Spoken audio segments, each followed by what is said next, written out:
The wheel of time turns, and video series come and pass, leaving memories that become legend. Hello everyone. It's strange making this video now. I honestly thought I'd have made it years ago, but even though the literal first video I made for the Mythos Archives, aside from the Percy Jackson character analysis video which was released at the same time and is now privated, was my first ranking video for the Wheel of Time books. And even though my channel and my plan for it has changed drastically since I started it over 3.5 years ago, my intentions on finishing this video series has not changed. I'm going to include not only my personal ranking of the final 3 books, but also a retrospective on the series as a whole, and what it has meant for me as a fantasy reader and as a person. I even have a theory about something that happens in the last book, but I'll get to that when we reach that point in the story. For now, let's begin for the final time.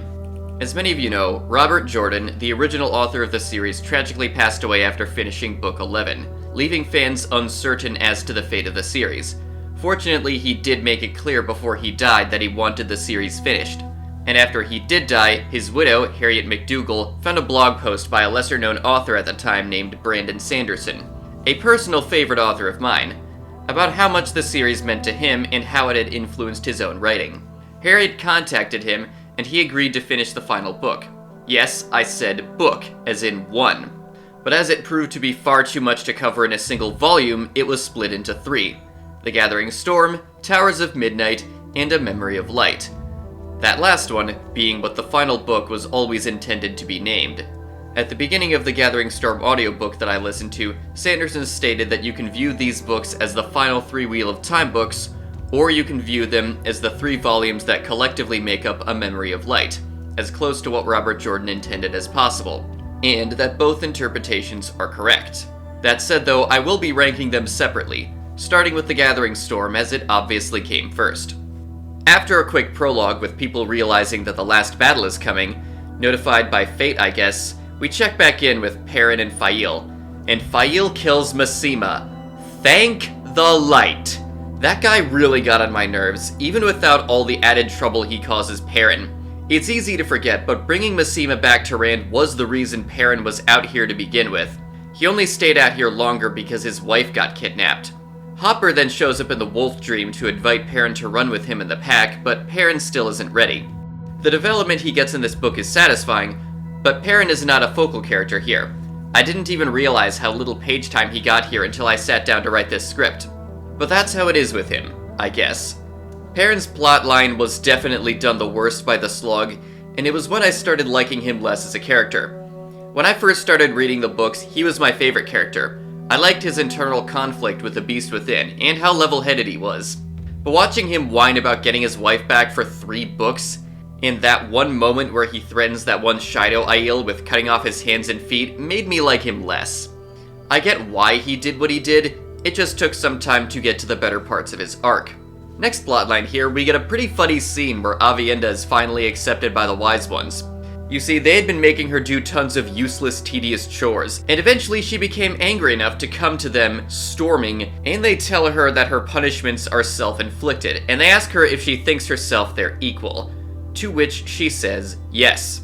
And that was the final test, allowing her to go to Ruidian once again. We don't get to know what she sees there until the next book, but once again, despite the lack of page time, it's still quite satisfying. Now for the final character plotline that is only touched upon in this book and not properly resolved until the next book. Matt. He visits a village where the villagers tell him to leave by nightfall, because that's not sus at all. It turns out all the people go crazy at night, and even if you kill them, they just come back the next day as if nothing happened. Tom explains that it's probably a glitch in the pattern. This is mostly just a fun side plot, but I like what it adds to the world, reminding us that reality in this world is fragile. The only significant thing Matt does here is run into Varen, who has apparently been getting yanked by the pattern to come and see him. She tried traveling away, but something would always happen that delayed her until she decided to meet up with Matt and give him a letter to read, after she transports his army. This will be important later. The primary focal characters in this book are Rand and Egwene. The latter I'll get to in a minute. Rand has Semirog prisoner, and Lews Therin is going crazy in his head. Thanks to the psychic connection formed by their balefire weaves touching, Moradin is also messing with him. The dragon's mental health is only getting worse and worse. He's trying to be hard-hearted, but that doesn't make anything better. Then Shadar Haran, the special Murdral, who is also known as the Hand of the Shadow, shows up, frees Semirog, and gives her the male Idom, or Domination Band. She manages to get it around Rand's neck, and in a really horrifying scene, she tries to make him strangle Min with his bare hands. When I got to this scene, I had no idea how he was supposed to make it out of this. But then he reaches out mentally and manages to take hold of something, not Saidin, which turns out to be the true power. This really confused me the first time I read it. Why would the Dark One let Rand use his own power against one of his minions? The best guess I can make is that he's trying to mess with Rand and tempt him, and Semirog was just a means to an end. So Rand breaks out of the Domination Band since it doesn't affect the true power, and he kills Semirog before storming off to Cadsuane, since she was supposed to keep the male Idom guarded. He threatens her so badly that she leaves in terror. Nynaeve tries to reach Rand, but now he doesn't feel like he can trust anyone. So he takes the access key, as unlike Kalendor, it doesn't need women to help control the power. He travels to where he hears Graendal is, and using the access key he obliterates the whole palace, unknowing servants and workers included. Min is horrified, but Rand is undeterred by this. Even Tuon, when he goes to meet with her, can tell he's unhinged, and they make no progress in negotiations. Cadsuane and Nynaeve are panicking, but thankfully there is one person who is able to get through to Rand. His dad, Tam al'Thor, who he hasn't seen in a long while, and despite everything, despite Rand constantly insisting that he has to close himself off, he can't bring himself to push away Tam. Tam does his best, and he's actually able to reach Rand emotionally. Sadly, the moment Tam mentions a woman who, when Rand presses him, turns out to be Cadsuane, Rand snaps. He seizes Saidin, pushes Tam away, and immediately leaves via gateway. Enraged, Tam goes to Cadsuane, demanding to know what she did to him. Cadsuane ties him in the air with the power, and Tam retorts by telling her, "You're no better than a man who resorts to his fists," to which Cadsuane fails to refute. I'll get back to Rand when we reach the climax, but for now, I'd like to take a moment to talk about Rand's mental state. His descent into madness was already a very compelling character arc, but this book takes things to the next level in a really powerful way. Rand has been getting pushed for a while, but it's at this book that he finally snaps, so close to Tarmon Gaiden no less, and it's to the point where his loved ones are getting worried enough to reach out to anyone who could pull him out of his madness. It's clear that something has to change, but before we get to the climax, there is one other focal character for this book I need to touch on, Egwene. She's still in the White Tower and is serving Elaida dinner. Elaida, frustrated with her underlings' lack of progress in doing what she wants, contemplates adding a fourth oath, stating that Aes Sedai must obey the Amyrlin seat, to which Egwene dumps a dish on the carpet, insults her, and Elaida tortures her for it. Egwene responds by revealing that Elaida wants a fourth oath of complete obedience to a room full of Aes Sedai, to which Elaida can't deny because of the 3 oaths, so she beats Egwene with the power. I've seen a lot of comparisons between Elaida and a certain real-world politician who's also a narcissist and an egomaniac who blows up in rage when not getting what they want. They are unfortunately apt comparisons, and it makes Elaida a very hateable villain. One of the most hateable in the series, despite not technically being a Dark Friend. As Egwene points out, the Dark One would likely be embarrassed to associate with her. Then again, he has tons of servants who are incompetent and egotistical, so maybe she'd fit right in. When she's finally let go, she runs into Verin, who comments about how she's wearing a nice green dress. And Egwene notices that she isn't wearing a green dress, meaning that Verin just lied. Verin is of the Black Aja, but why did she reveal herself to Egwene just now? Verin then explains that she was forced to join the Shadow under the threat of her life, so she took it as an opportunity to study the Black Aja. And using a magically protected book, she identified countless Black Sisters and other Dark Friends, which she is now revealing to Egwene. But would the oaths of the Dark One prevent her from betraying him? Well, yes, but actually no. The specifics of the oath to the Dark One is that you can't betray him until the final hour of your life. Verin got around that by poisoning herself. This is quite the development in the story. It really took me by surprise the first time I read it. In retrospect, another sign that this series is winding down is plot points that have been around for quite a while are finally getting resolved. This moment also lends credibility to the idea that Egwene is ta'veren. And then the Seanchan show up and attack the White Tower, when it's in disarray. Apparently Tuon decided to make a move after her meeting with Rand went poorly, as there is no agreement standing between her and collaring more channelers from the Westlands. Now she has Suldam and Damane mounted on the flying Rockin and Torockin, devastating the White Tower. And yes, this is also the beginning of the climax. Swan Sanche, Gareth Bryn, and Gawain Chorkand, who have shown up and finally realized how insane Elaida is, go to rescue Egwene. Egwene, for her part, rallies everyone she can, gathers up all the objects of the power that the White Tower has, and forms the most powerful circle of channelers she can to fight off the siege. And she does a pretty good job of it, though the Seanchan still make it off with tons of Aes Sedai, including Elaida. The rescue team does get Egwene out of the tower and back to the rebel camp, but with Elaida finally gone, the Tower Aes Sedai realize they need a new leader. And after Egwene's little performance with Elaida and the Seanchan, they end up agreeing it should be her. So this finally heals the breaking of the White Tower. Egwene shames them all for not doing more to stop Elaida. Then she outs several Black Aja sisters with the info Varen gave her, including Shiriam, the mistress of novices, who she tricked into telling a lie. Now Egwene has basically no resistance among the Aes Sedai and is able to start making tons of reforms, such as formal association with the kin. In many ways, Egwene is still extremely stubborn, just like at the beginning of the series, but unlike then, it's clear that she has matured. Experiencing the hardships of the world has made her take things more seriously, and training with Aes Sedai, Aiel Wise Ones, and several others has allowed her to hone her people skills. And this is all of that paying off big time.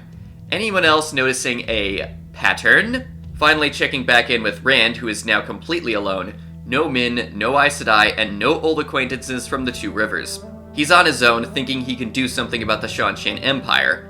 But when he gets there, he's at wit's end, and he discovers that the Seanchan do indeed take care of the lands and people they conquer. Living there genuinely isn't so bad if you can't channel. Let's not forget that the Empire is built on psychological torture and slave labor. Finding himself unable to do much else, Rand makes a gateway to the top of Dragonmount.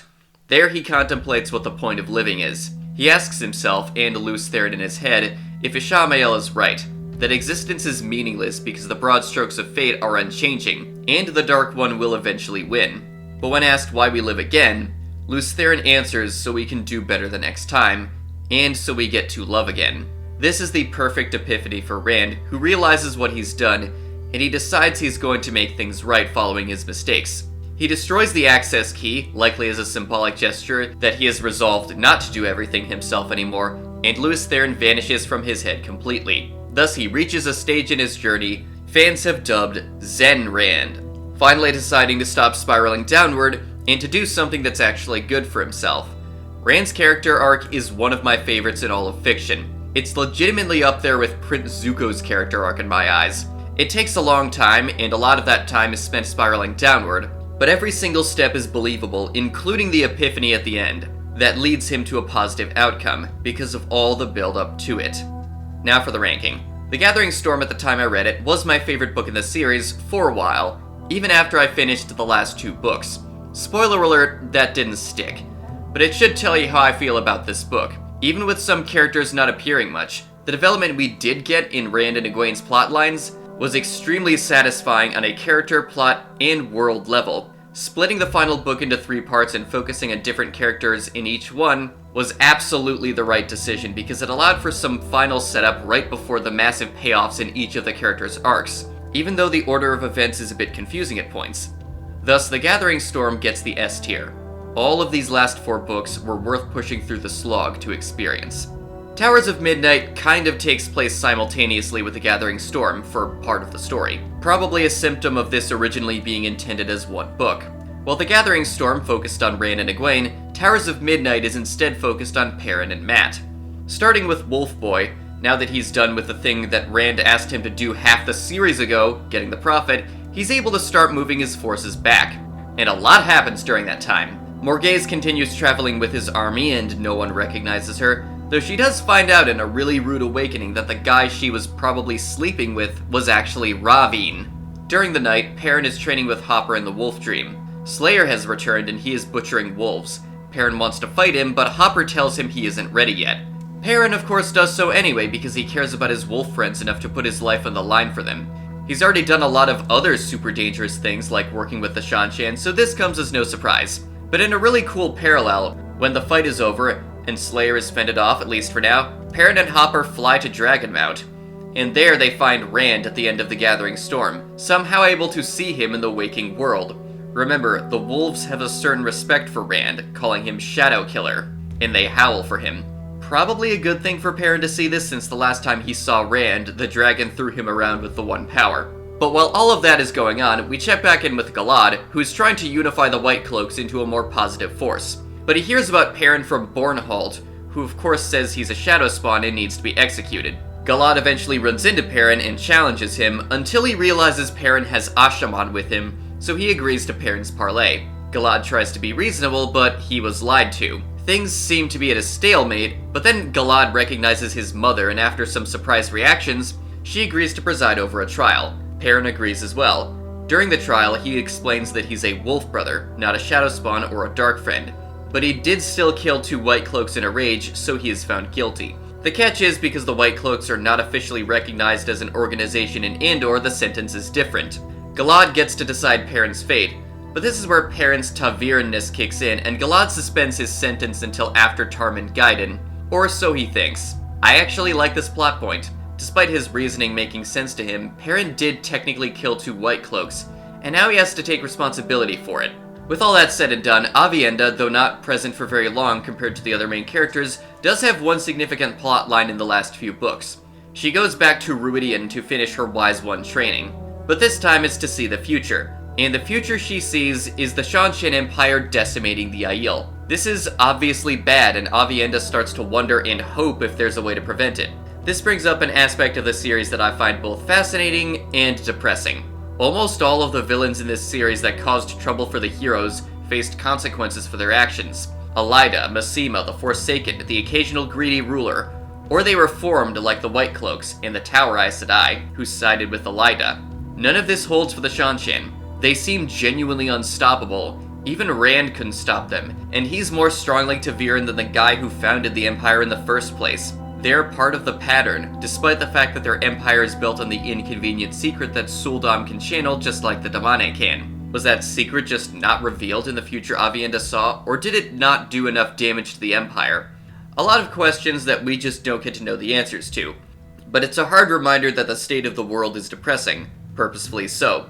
In the interviews with Robert Jordan that came with the audiobooks I listened to, he talked about how unpleasant it would be if time was cyclic, and as he put it, change is impossible. RJ had a pretty cynical view of the world, albeit not a grimdark one, but fate can be unimaginably cruel. And in our world, just as in Jordan's world, humanity can be unimaginably cruel. But checking back in with Rand one more time before we hit the climax of this book, he just walks into the White Tower, and thanks to what I think is his character development and current state as Zen Rand, he's somehow causing flowers to bloom just by walking by. To make a long story short, Swan notices that he seems very different, and Rand expresses his desire to break the seals on the Dark One's prison, but Egwene disagrees. Unfortunately, they don't really come to an agreement and Rand leaves. But then Seanchan assassins called Blood Knives, who wield special rings that can allow them to disappear into shadows, start showing up in the White Tower. After messing up a trap, Gawain decides to make himself useful and helps defeat them. Gawain is a character most of the fandom hates, with the notable exception of Jon from What Up. Personally, I hated him for a while since he was somehow acting like one of the dumbest characters in the series, which is saying a lot.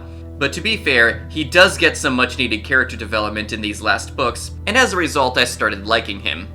Returning to Mat, he's preparing to go save Moraine at the Tower of Genjai, but he has some business to take care of first. He goes to meet with Elaine in an attempt to get more of Eludra's dragon cannons made, and, after presenting them as a way to get some extra firepower for the rapidly approaching last battle, Elaine agrees. But with some stipulations.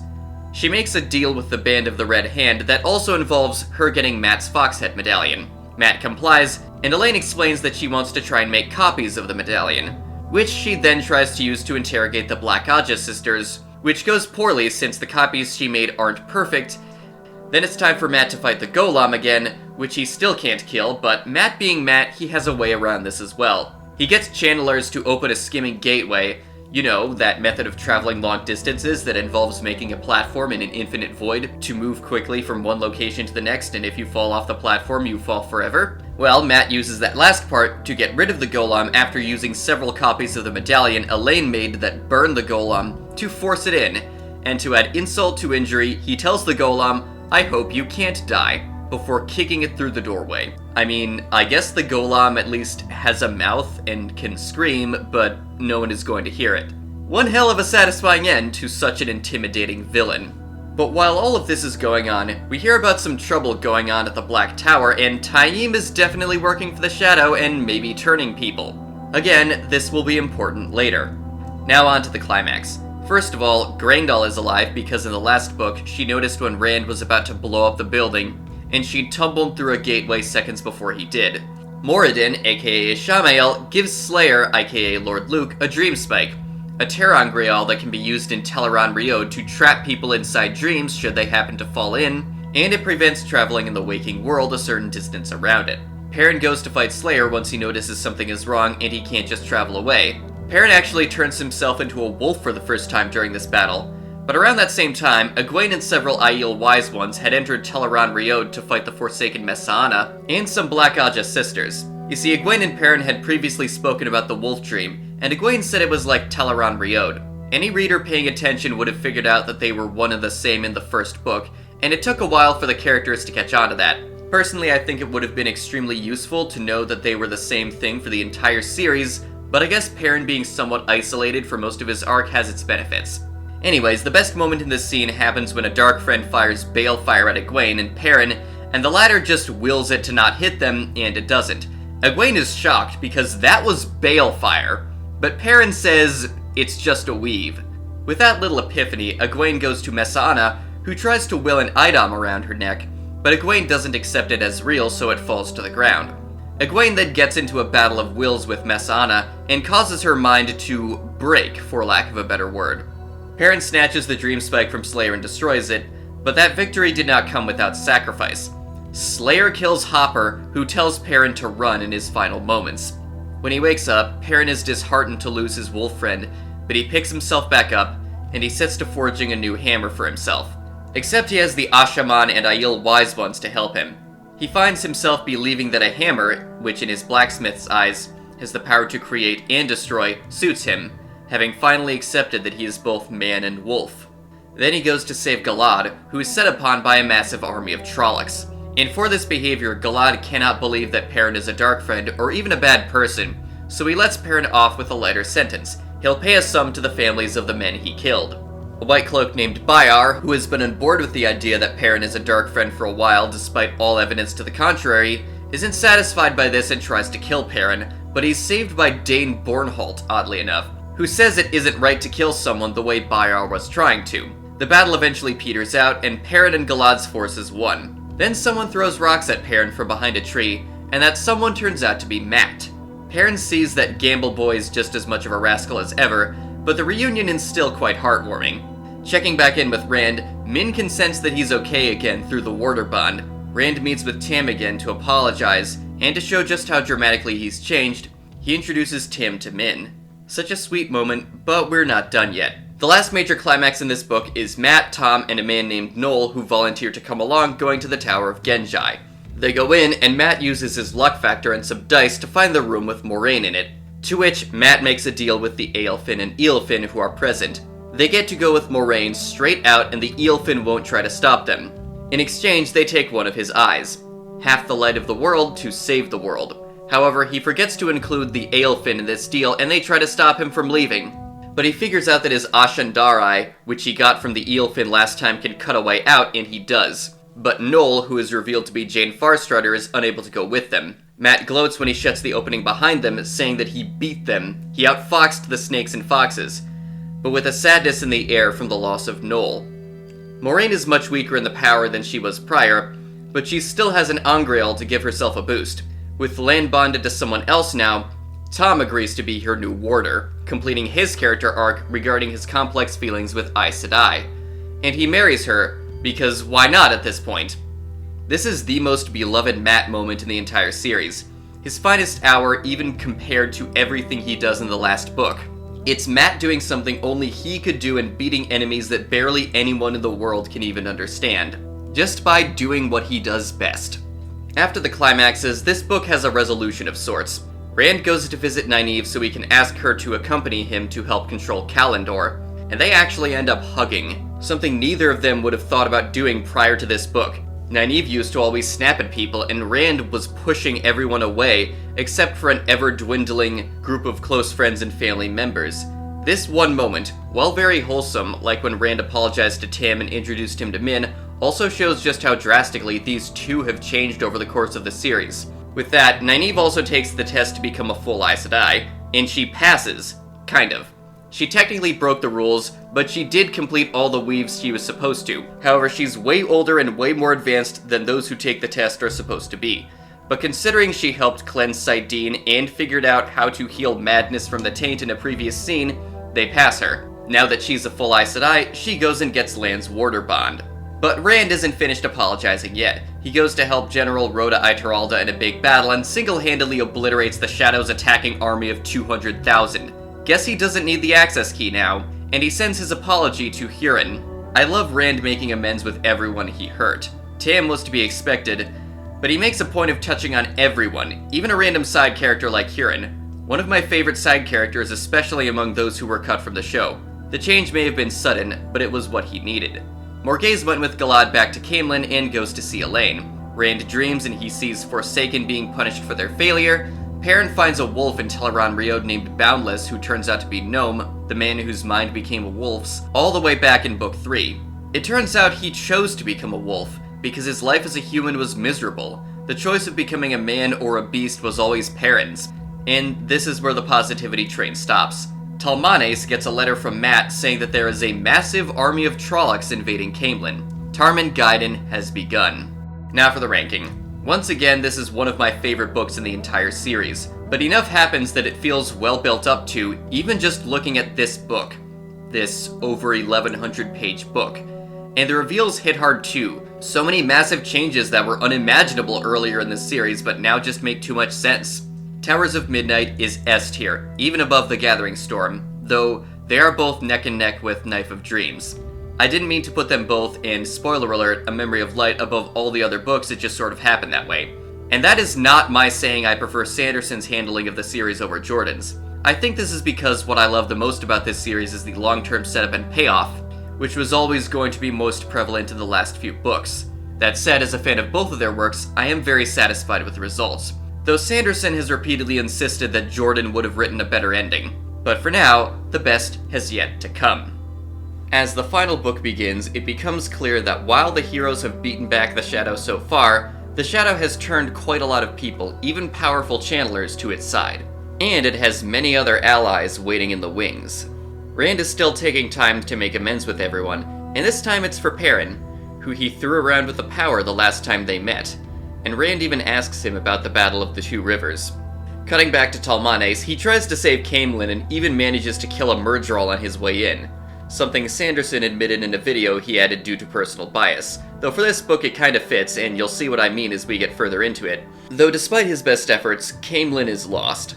The last battle has started, and everyone has got to come together and agree on what to do, at least temporarily. Rand gets several of the world's remaining rulers together, and after some debate, gets them to agree to a Dragon's Peace, where he gets to lead the armies and break the seals on the Dark One's prison and maybe kill him.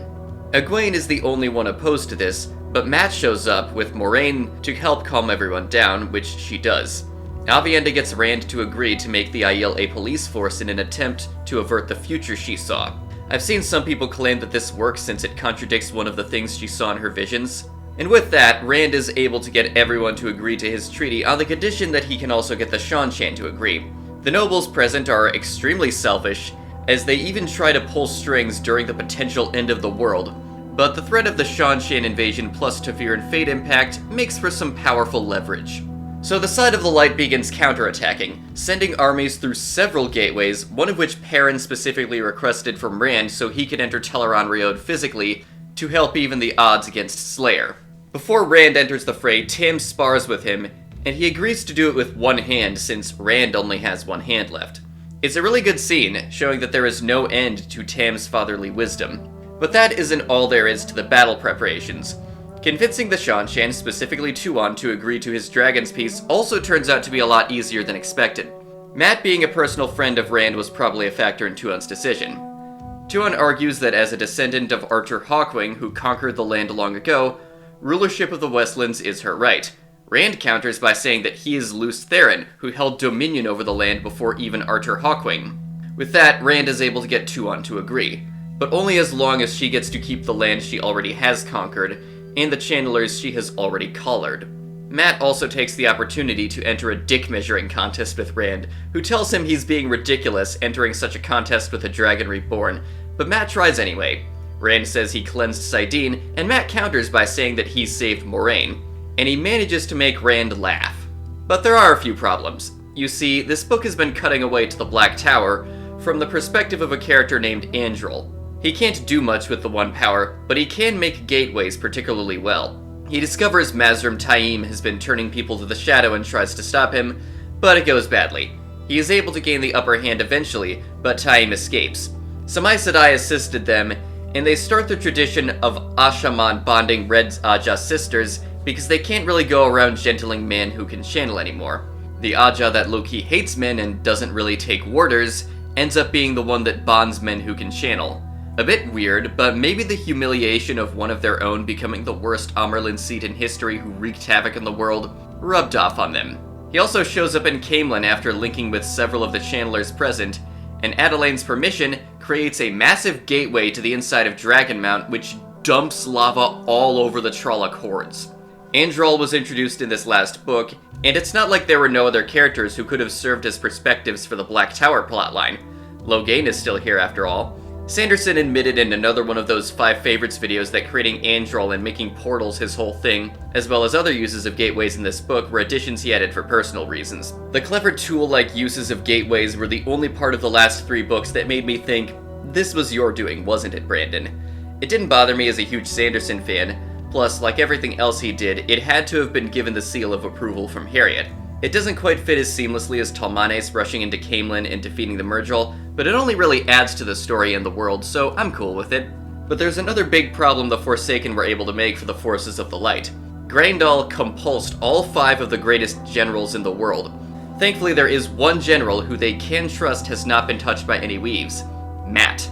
Because Elaine gave him back the Foxhead Medallion. He tells everyone to regroup in one place and he takes on the Army of the Shadow. But Demon Dread has a whole other army from Shara that he brings through gateways.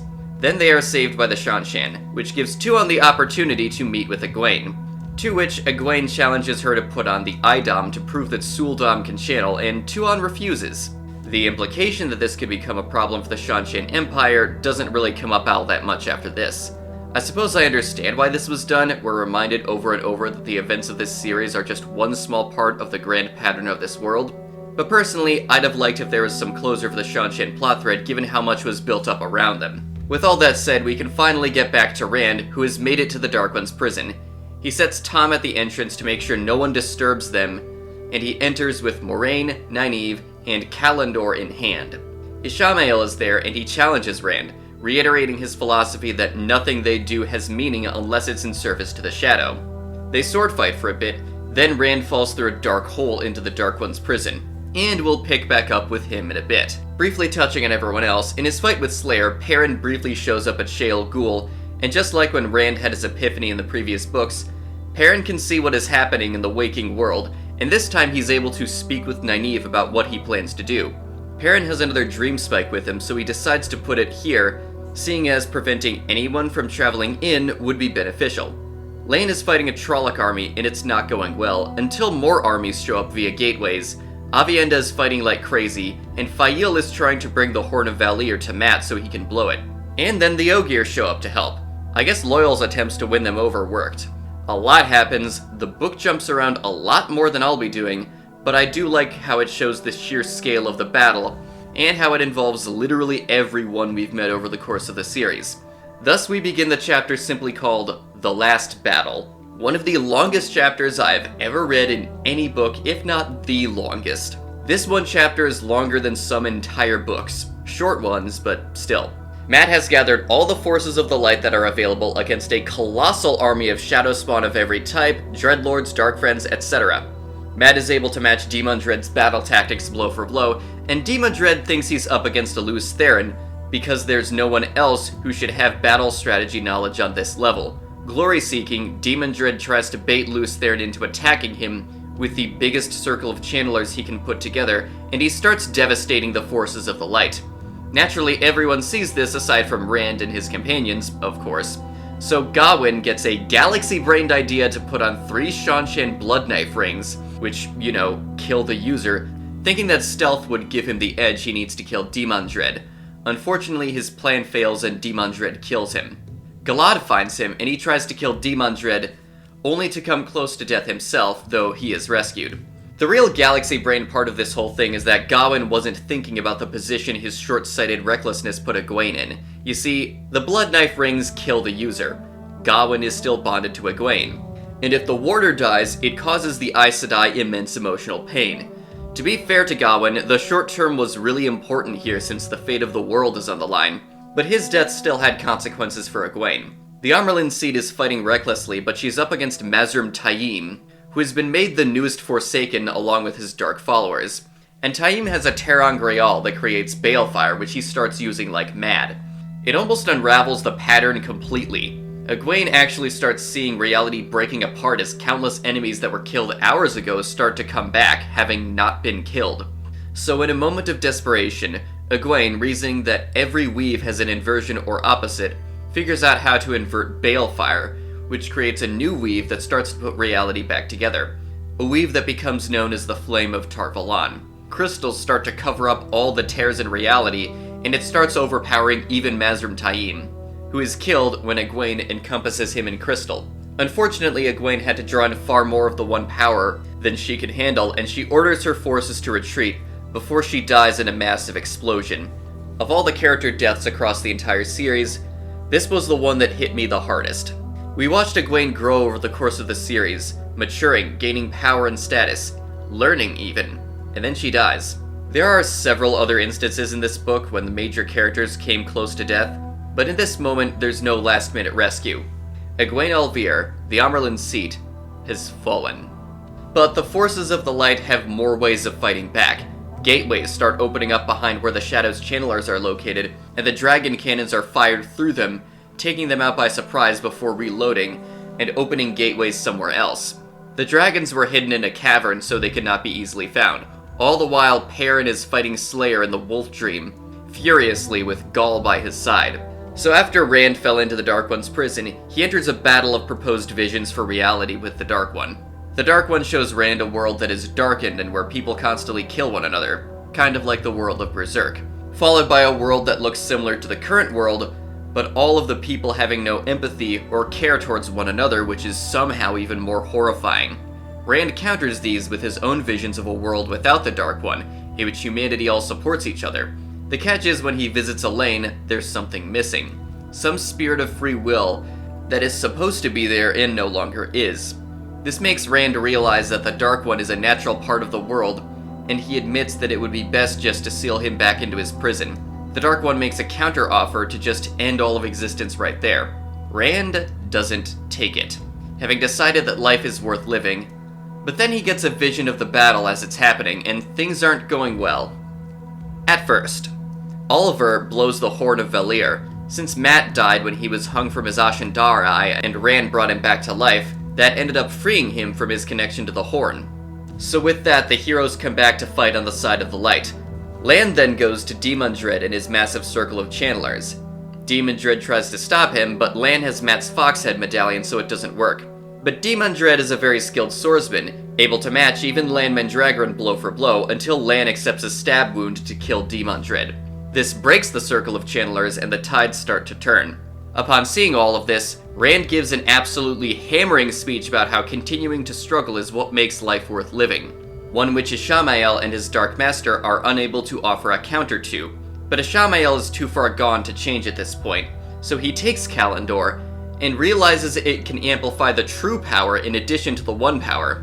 Rand thinks about the flaw within Kalandor, that it needs women to help control it. In a moment of realization, he tells Moraine and Nynaeve to take control away from Ishamael, allowing Rand to take the Dark One's essence and use that to seal him back into his prison.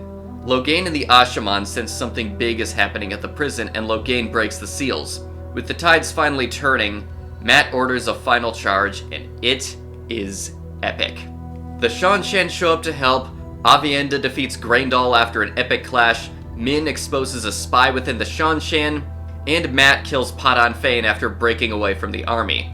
That last moment is widely regarded as an incredibly underwhelming way to end such an iconic villain, and I unfortunately agree. It happened so abruptly too. Matt just realizes that because of past experiences, Mashadar doesn't hurt him. But honestly, like a lot of things fanbases complain about, it isn't that bad. Logain seriously redeems himself from his false dragon days, and after helping some refugees, one of them says that their view of men who channel has completely reversed and they will send their children to be tested when they are ready. A really satisfying moment for Logain and the Black Tower as a whole, having finally shaken off the effects of the taint and the hatred of male channelers that had been going on for thousands of years. Perrin, in his own heroic moment, defeats Slayer with Gaul's help, and as a bonus he figures out how to will himself in and out of the wolf dream, meaning that now he can basically teleport. He has one last encounter with Lanfear, in which it looks like he kills her, but Sanderson revealed on a Dusty Wheel episode that she does in fact survive, and she just wanted to convince Perrin that she had died. Lanfear at some point realized that she hadn't done her best to defend the Shadow, so she was screwed no matter which side won, unless she could somehow disappear. She knew she could never convince Rand that she was dead, but if she could convince one of his best friends that she had died, then maybe that would be enough. Regardless, she did have to leave Perrin well enough to help win the battle, and so no one would notice what she had done. I really like this. It's one of several things the books don't directly tell you, but if you are paying attention, you can figure it out. So Wolf Boy exits the dream and uses his new teleportation powers to pick up Fail and instantly take her to some much-needed healing. Nynaeve finds Lan and heals him. Matt pays a visit to Tuon and finds out that he got her pregnant, so they can part ways as he has done what was required of him as her husband. Brigitte starts fading away as she is being reborn, and Moghedien is captured by the Shanshan and made a Damane. We move to one last look at Rand as he has been declared dead after his clash with the Dark One and Moradin. But for some reason, his 3 bonded women don't seem very distraught. And then we cut to Rand's perspective, in Moradin's body, which looks quite similar to his own. He realizes he can't channel, but when he pulls out a pipe, he wills it to be lit, and it is. And if you'll permit me one last tangent, I have my own personal theory as to how he did this. How did Rand light the pipe is one of the most theorized topics in the entire series. There are whole videos where different theories are presented, including an episode of the Dusty Wheel podcast that I recommend you check out after this. And I'd like to offer up my own interpretation, though I admit those people I just talked about know this series and all of its lore far better than I could ever hope to. My theory has to do with something I mentioned earlier that Jordan liked to do. He doesn't always explain things, but if you are paying attention, you can figure it out. I brought this up with Lanfear surviving a minute ago, but it also applies to stuff like why Rand went to Shadar Logoth to cleanse the taint, because he figured out from Fain stabbing him in the same place as Ashamael, causing the two evils to fight each other, that Mashadar and the Dark One's evil clash, and even destroy each other. Why does the titular White Bridge from the town of Whitebridge still stand and is seemingly indestructible due to having been made in the Age of Legends? Because it's made of Quaindiar, at least that's my best guess. Why are powerful channelers found at the Two Rivers, especially around the same age as Rand? Because men and women who channel need each other, and the gentling of men who can channel is implied to be what caused the decline in terms of numbers and overall power of women who can channel. So the birth of the most powerful male channeler, who is also not gentled, helped act as a balancer, causing the overall strength of both to go up when and where he was living. But again, that's just my best guess. In this case, I think there's a reason why Rand is able to light the pipe the way he would in Teleron Riode. The interesting point about the world of dreams in this situation is that there are 2 instances where Rand, due to the massive amount of the one power he was channeling, and possibly due to other things like the Dark One's presence, him being the Dragon Reborn, or his powerful Ta'veren status, caused whatever veil separates the waking world from Teleron Riode to thin enough for Perrin to see what was going on in the waking world. Once when Rand was on top of Dragonmount becoming Zen Rand, and again when Perrin watched Rand, Moraine, and Nynaeve fighting Ashamael at Shale Ghul, and Perrin was even able to speak to Nynaeve, telling her he was putting up the Dream Spike. On top of that, when does Rand start making life magically start coming up around him? After he came down from Dragonmount, which was when Perrin could see him in Teleron Riode, because he had an epiphany about how life is worth living, so he gives life in an area around him, maybe? Shown as causing flowers to bloom? I admit there are some wrenches in this theory. Other people, men and women, have channeled massive amounts without this happening around them, but those people aren't the Dragon Reborn, nor are they super strong Taviran, so that may have impacted it as well. Though there is when Rand was able to cleanse Saidin, and I don't remember anything dreamy happening after that. Though maybe the dream world effect was there, just not as strong, or maybe it was also impacted by Rand achieving his state of Zen Rand. But I still think it has to do with Teleron Riot again, because of Perrin being able to see him from it, showing that Rand can impact the world of dreams from the waking world. Let me know what you think of this theory in the comments. Back to the story though. Cat Swain finds him, and Rand thanks her for not giving him away, and he leaves, going to return to a simple life, having given more than enough for the rest of the world. At this point, I think he earned it. The end. Now for the ranking. Do I even need to say anything at this point? That was one of the greatest, epicest, most incredible battles I've ever experienced in any media. Even other fantasy epics like The Lord of the Rings. So much changed in the world and the characters. It sets things up for quite the interesting future that we understandably don't get to see, as that's just how this world is, because the wheel keeps turning as it has done before. Not only that, but Rand's epiphany that he comes to, even following him becoming Zen Rand, was just perfect. Despite everything, life is worth living, and it's worth fighting for. A Memory of Light is not just my favorite Wheel of Time book, but one of my all-time favorite books in general. Thus, it gets the top of S tier. In the end, the endeavor was worth it. Now before I end this series, I wanted to include one last section. In the audiobooks I listened to during my entire first read-through of this series, they would usually end with an interview with the author regarding his inspirations for the series. In these, he mentions a few things, such as the concept of time being cyclic, which he said he drew from Buddhism, and he thought how unpleasant the concept of cyclic time was, and that the Greeks gave us a great gift of believing that time is linear because then change is possible. But he also talked about his view of people, mainly that human beings are fundamentally selfish, or as he put it, people with belly buttons, i.e. everyone, tend to look out for their own self-interests. At the time I just agreed with that. Game of Thrones had changed culture, and people were a lot more cynical back then, when it came to humanity. But years have passed since I first listened to this interview, and I've changed since then, and I'm not just talking about my gender and my sexuality when I say that. And currently I think of it this way. It's easy to look at history, especially the news, and come to that conclusion. But that doesn't tell the whole story. Despite history repeating itself, the world as a whole has improved over time. And I disagree with the idea that humanity is fundamentally selfish. Yes, people tend to look out for their own self-interest, but for the most part it's to take care of their own needs. Once that is done, it becomes easier to help those you can, at least for most ordinary people. Even within the series, the heroes are more likely to help other people, and the Forsaken only caring about themselves is a huge weakness they have, despite RJ's view of humanity. Yes, as a trans person, it's increasingly clear to me how easy it is for people to just discard your rights and even your very lives as long as it doesn't affect them. But speaking with other trans people has helped remind me that humans didn't come to be with the effects of technology in mind. We weren't built with the cognizance of the grand scale of the world in mind. The general populace don't do things specifically to hurt people. They do it without thinking about the negative impact of their actions because they aren't built with them in mind. The hell that the LGBTQ community is going through right now is caused by a lack of understanding, and people just wanting some stability resulting from a terrible economy and a pandemic. As a point of comparison, homophobia during the 80s, 90s, and 2000 was directly inversely proportional to the prevalence of out and proud gay people. Because if you don't know someone who's gay, then they are just a nebulous group. But if you know someone who is gay, then they aren't a nebulous group anymore. They're people. It's the same thing with trans people. If they can learn to see us as human beings, it will be harder for them to dehumanize us or just not think about us. More so than anything else, I have to believe things can be better for us. Because otherwise, I don't know what the point of trying to do something selfless or make the world a better place even is. Just like Randall Thor, when presented with a chance to do things better, we owe it to ourselves and to future generations to take that chance. The cynical worldview popularized by Game of Thrones is not going to lift humanity out of its current estate. Let's do what we can to make our world better. A lot of time has passed since I created my channel and started these ranking videos, but making them has shown me that despite all the other series I've read, despite it not being my favorite series, though it is in the top 5, possibly even top 3, my journey through the Wheel of Time was an epic journey that I will not forget for a very long time. Thank you to Matt from Dusty Wheel, John from Wad Up, and Lauren from Unraveling the Pattern for helping keep discussions around this series going.